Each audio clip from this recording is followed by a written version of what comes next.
మరి దాచింది ఎవరు? కావాలనే ఉత్తమ్ కుమార్ రెడ్డి. ఎవరు ఉత్తమ్ కుమార్ రెడ్డి? ఇరిగేషన్ శాఖ మంత్రి.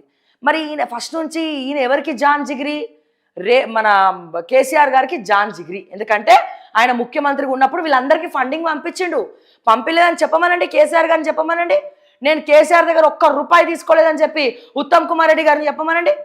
సో ఉత్తమ్ కుమార్ రెడ్డి ముఖ్యమంత్రి అవ్వాలంటే రేవంత్ రెడ్డిని ఎక్కడొక్కడ ఇరికిచ్చాలి.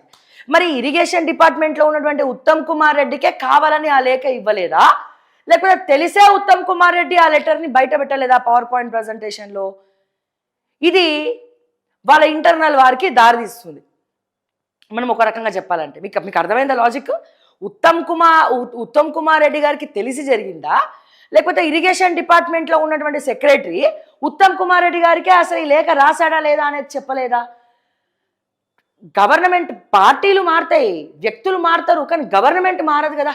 రికార్డ్స్లో ప్రతిదీ ఒక ఫైల్, ఒక సబ్జెక్ట్ అనుకున్నామంటే ప్రతి ఫైల్ అనేది గవర్నమెంట్లో ఉంటుంది కదా. మరి ఆ ఫైల్ ఎందుకు రేవంత్ ముందు పెట్టలే?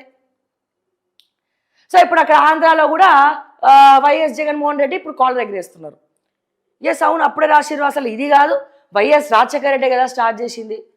మీరు చెప్పుకుంటున్నారు. అసలు మా నాన్నగారే ఉమ్మడి ఆంధ్రప్రదేశ్లో ఉన్నప్పుడు అంత గొప్ప ప్రాజెక్ట్ స్టార్ట్ చేసినారని ఆయన చెప్పుకుంటున్నారు.